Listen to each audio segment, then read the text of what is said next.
Right now, NSA leaker Edward Snowden is a free man of sorts. This morning, Snowden walked out of the Moscow airport transit zone where he had spent the last 5 weeks after the Russian government granted his request for temporary asylum, allowing him to live anywhere in the country for up to 1 year. It's the moment everybody's been waiting for, an undeniable hit to U.S.-Russian relations, and one that has elicited outrage from all corners of the Capitol. But what did today's events mean for how we understand what Edward Snowden did, and what happens next for Snowden now that he's out of reach from the U.S. for up to a year? Joining me tonight from Rhode Island, John Schindler, former NSA officer, professor at the U.S. Naval War College. And here at the table is Dinah Kempner, General Counsel for Human Rights Watch. Dinah, I'll begin with you. Human Rights Watch had said that Snowden had a legitimate asylum claim. What distinguishes asylum, on the one hand, from people just being refugees from justice, right? Just fleeing the fact that they were accused of a crime, they've been indicted, and they're going to cut out of the country. What legally distinguishes the two?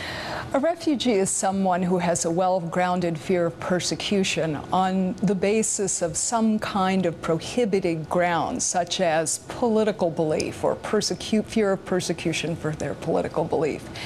Edward Snowden revealed massive and serious human rights violations of the right to privacy of millions of people around the world. This was an issue of substantial public interest, and he did break laws in doing it.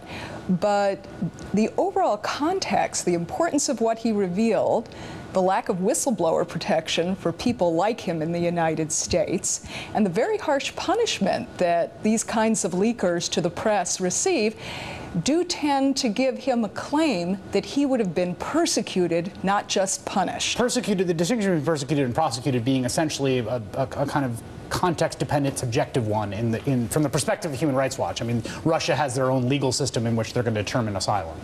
That's correct, but the standards on asylum are international. I see. They derive from a convention. John, I know you feel very strongly that that is not the case. I've been following your very spirited Twitter tweeting about him. You don't think he is deserving of asylum. In fact, you've called him a traitor, a defector, and worse. Yeah, look, Vladimir Putin said there are no former intelligence officers. I'm actually a former intelligence officer, despite that. And look, every intelligence service in the world understands that when an intelligence person takes refuge in a country where there's a hostile intelligence service, that person is a defector. This is universally understood in the intelligence business, which is the world that Edward Snowden comes from. He's lived in most of his adult life. But well, here's my question to you. First of all, universally understood is not evidence. I mean, I understand that you're saying this is the thing that people in my world are saying, but that's still not publicly accessible evidence for a person like myself. The second question for you is, if he was a defector, if this entire thing was him getting secrets to Vladimir Putin, why the whole rigmarole and the Guardian story and coming forward and publishing these stories and going to Hong Kong when he could have gotten on a plane, showed up in Moscow, and no one would have been the wiser?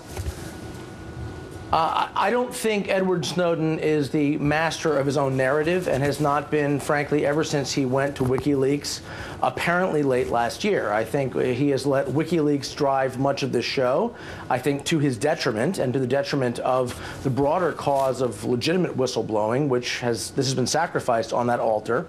I blame WikiLeaks much more, frankly, than Edward Snowden at this point. I think this has become a very different story, maybe than even Edward Snowden himself wanted. We'd love to know. But this is because you hear this a lot from critics of Edward Snowden who say this is damaging to real whistleblowers. And Dinah, I want your response to that.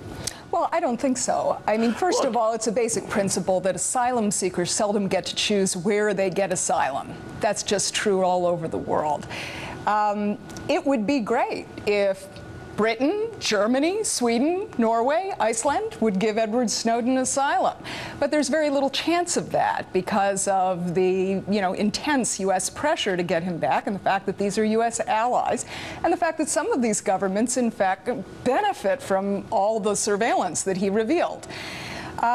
As far as, the nefarious connection to WikiLeaks, I don't think there's much that we can infer from that. Unfortunately, for better or worse, WikiLeaks is probably the organization in the world with the most experience in dealing with things like NSA pursuit right now. Yeah, John, I've been following you've been making this WikiLeaks connection. It seems to me you're imbuing them with a level of power that just doesn't seem to actually match what they've done and where they are. If they were so powerful, Assange would not be holed up in an embassy, and the organization is essentially fallen apart.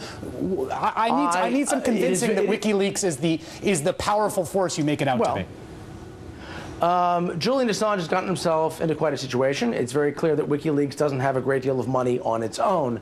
But WikiLeaks has, in effect, put itself in bed with the Russians at this point. Their point man for the famous Moscow airport press conference, by his own admission, was Israel Shamir, who was well known to be linked to Russian intelligence. It is a mistake to view WikiLeaks as an independent entity at this point. I'm sure they were 2010, but at this point they are not. This has to be viewed in the context of a larger analysis, if you will, with the Russian government and what WikiLeaks' actual agenda is. WikiLeaks on its own has very little power, but they're not functioning on their own at this point. It is not an accident that they're in Russia. Right, you're saying this entire thing at this point. I mean, the base contention here is the entire thing at this point is being managed by the Putin regime, the FSB, the intelligence services of Russia, who are making everything, of course, everything go. And do you have worries about that dynamic? I mean, obviously, Human Rights Watch has some very strong feelings about what the Putin regime is doing in other lanes, and there are liberals saying, "Oh, this is hypocritical for Edward Snowden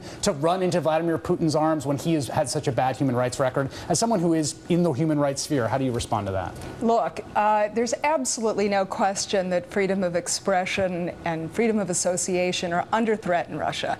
And I would bet lots of money that Edward Snowden would have gone somewhere else if he had actually had a choice. But the fact of the matter is there are very few countries that right now geopolitically can stand up to the United States and not send this guy back.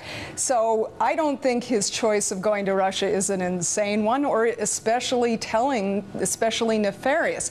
I think what we have to recognize is that the U.S. government has driven him to Russia. Right.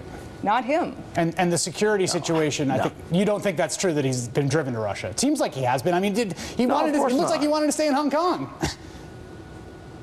Right. I mean, and I'm not necessarily blaming Edward Snowden for this. Again, I'm not convinced he is the driver of much of his own destiny at this point. There's a question about WikiLeaks, about Russian intelligence. Look, I'm disturbed to hear someone from HRW, which has stood up for human rights around the world, say that going to Russia seems to be a rational choice at this point. I'm sorry, I really disagree with that. Well, I don't think he has a lot of other choices right now. If he did, I bet he'd be taking them. Venezuelans seem to want him. Well, yes, except the Americans stopped the Americans stopped Evo Morales' plane from leaving European airspace when they thought they were smuggling Snowden on a board. Russian flag. Sure, I hear you. A Russian flag carrier headed to Havana would not be stopped by any U.S. government. That is just a fact. It's a different order of magnitude problem. Former NSA officer John Schindler and Dinah Kempner from Human Rights Watch. I really appreciate it. Thank you both. Thank you. The White House says it's extremely disappointed in Russia for granting Snowden asylum.